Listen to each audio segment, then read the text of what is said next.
नमस्कार सर्वांना. आपल्या इन्स्टंट जी के स्टडी यूट्यूब चॅनलवरती सर्वांचं स्वागत आहे. आपण गेले 3 दिवस झाले चालू घडामोडी व्हिडिओ घेतलेला नाही. आज एकत्रित 7 मे, 8 मे आणि 9 मे चालू घडामोडी टॉपिक घेत आहोत. तर चला, प्रश्न पहिला. पाकिस्तानातील दहशतवाद्यांना संपवण्यासाठी भारताने नुकतेच कोणते ऑपरेशन राबवले आहे? ऑपरेशन सिंदूर. सतलज नदीच्या पाणी वाटपावरून कोणत्या 2 राज्यात वाद चालू आहे? पंजाब आणि हरियाणा. लॉरेन्स वॉंग हे यांची कोणत्या देशाच्या पंतप्रधानपदी पुन्हा निवड झाली आहे? सिंगापूर. त्रिशूरपुरम त्योहार कोणत्या राज्यात साजरा करण्यात येतो? केरळ. IPL सामन्यात पहिल्याच चेंडूवर बळी घेणारा पहिला कर्णधार कोण ठरलाय? पॅट कमिन्स. ICCने जाहीर केलेल्या T20 क्रमवारीत कोणत्या देश प्रथम क्रमांकावर आहे? भारत. ICCने जाहीर केलेल्या कसोटी क्रिकेट क्रमवारीत कोणता देश प्रथम क्रमांकावर आहे? ऑस्ट्रेलिया. भारताच्या पर्व चौधरीने IWF युवा आणि विश्व भारोत्तोलन चॅम्पियनशिपमध्ये कोणते पदक जिंकले आहे? कांस्य. 7व्या खेलो इंडिया युवा क्रीडा स्पर्धेत महाराष्ट्राच्या अदिती हेगडे यांनी कोणते पदक जिंकले आहे? सुवर्ण. चालू आर्थिक वर्षात भारत कितवी सर्वात मोठी अर्थव्यवस्था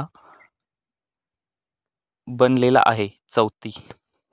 तर आता आपण 8 मेच्या चालू घडामोडी पाहणार आहोत. प्रश्न पहिला. नुकतेच कोणत्या भारतीय क्रिकेटपटूने कसोटी क्रिकेटमधून निवृत्ती जाहीर केली आहे? तर त्याचं उत्तर आहे रोहित शर्मा. IMF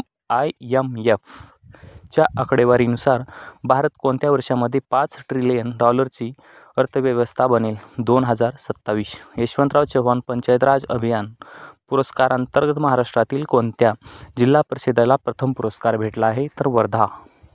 बिहारमध्ये सुरू असलेल्या 7व्या खेलो इंडिया क्रीडा स्पर्धेचे सुवर्णपदक. गया येथे सुरू असलेल्या मुलांच्या मल्लखांब सांघिक गटात महाराष्ट्र संघाने कोणते पदक मिळवले? सुवर्ण. भारतीय विज्ञान आणि तंत्रज्ञान विभागाच्या सर्वेक्षण अहवालानुसार महाराष्ट्राची किनारपट्टीची लांबी 700 वरून किती करण्यात आली आहे? 877. भारतीय विज्ञान आणि तंत्रज्ञान विभागाच्या सर्वेक्षण अहवालानुसार देशाची किनारपट्टीची लांबी 7516 वरून किती करण्यात आली आहे? 11098.81 किलोमीटर.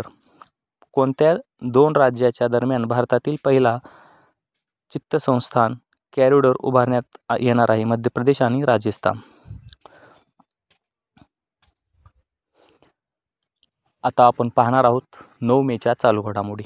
संसदेच्या लोकलेखा समितीच्या अध्यक्षपदी कोणाची नियुक्ती करण्यात आली आहे? KC वेणुगोपाल. अमरनाथ यात्रेच्या सुरक्षेसाठी कोणते ऑपरेशन सुरू करण्यात आले आहे? ऑपरेशन सिंहा.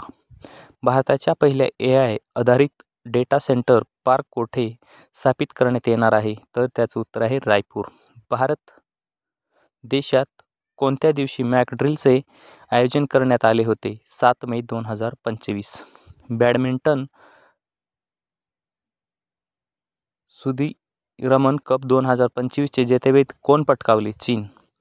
ह्युमन डेव्हलपमेंट रिपोर्ट 2025 नुसार SDIमध्ये भारताची रँक 130वी आहे. ह्युमन डेव्हलपमेंट रिपोर्टनुसार कोणता देश प्रथम क्रमांकावर आहे? तर त्याचं उत्तर आहे आइसलँड. मुख्यमंत्री सुयोग योजना कोणत्या राज्याने सुरू केली? Uttar Pradesh. World red cross दिन 8 मे. माधव वाजे यांचे नुकतेच निधन झाले. ते